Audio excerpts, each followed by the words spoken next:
What's going on, everybody? This is Patrick with MTO Productions. Come back. We're going to start our first challenge video using this.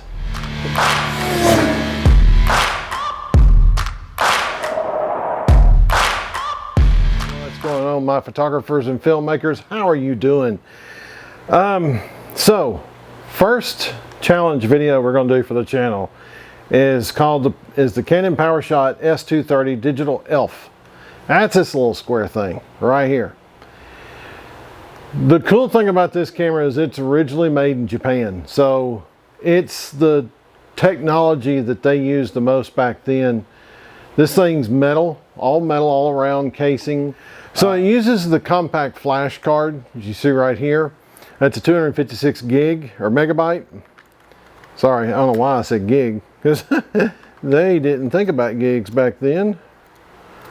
And uses a cool little battery. I've actually got several of these. I've got one factory battery, which is this one right here. And you see the post. What's funny is with these, it comes with a little cover to go over the post so they don't ground out in your camera bag, which could probably be a pretty catastrophic pop, I guess, at some point. But what's so cool about this little camera too is it still has a peephole, so you can see what's going on. Make it even cooler, when this camera is on, let's see if I can get in that peephole. And if you when you extend the lens, yes, it extends also. Now, we're not going to get the greatest of all photos out of this thing. We're talking a whopping 3.2 megapixels. Video, even worse. I don't even think it's 480. I think it's under like VGA or something like that. But 30-second video is all you get out of this little camera. So we're going to be challenged on a little bit of things. We're not going to do much video with it, but it's more of a good pocket camera to have around.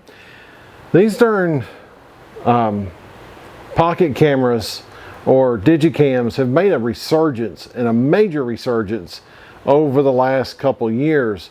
I think the biggest draw to these things is when you're taking pictures with these, they will give you that 35mm look versus what a digital camera will do, and you don't have to do much processing. Now you got to remember too, you're not taking raw photos with these things, you're taking JPEGs.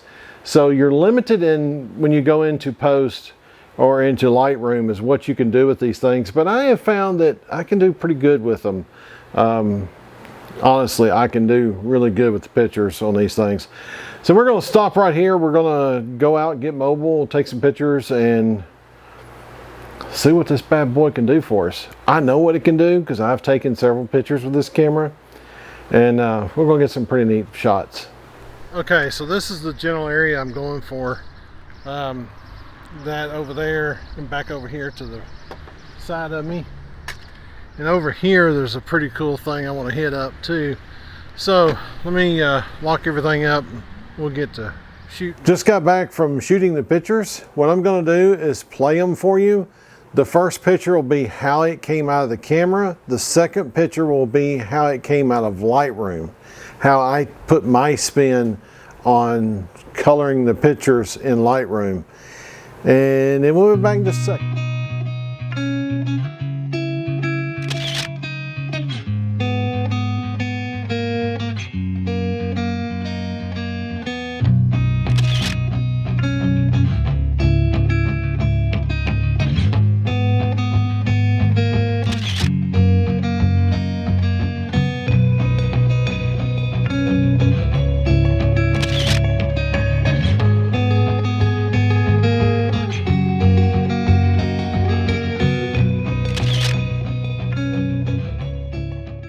So that was a whopping 3.2 megapixel camera taking those pictures in JPEG, not in RAW, in JPEG. I think it does pretty good, and I think it's a worthwhile camera to have, you know, a go-to for just bouncing around town. I mean, you're going to get some really cool shots out of it. But I didn't do anything video-wise because the video part of it is so horrendously bad. It's not worth doing. Anyway, the whole purpose of that camera is strictly photography only. It's kind of cool though how good the pictures really are. Even putting them in Lightroom and working with them in Lightroom, you really don't have to do a whole lot to get the effect you're wanting. Now, every photographer is different, especially in digital format. Some people like that down tone look to their pictures.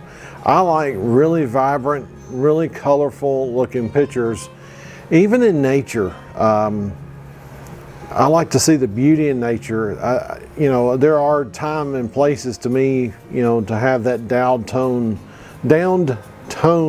color. But I think for the most part, I like brightness. I like the glow you get on the colors and the pictures that, you know, I took. So that's how I edit. You know, everybody edits different. You know, you line up 3 different photographers and they're all going to edit just a little bit different from one another. So anyways, that's it for this challenge series on this particular camera. We'll bring one back next month.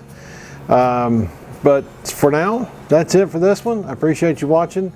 Go out there and take some pictures and videos and be crafty with it.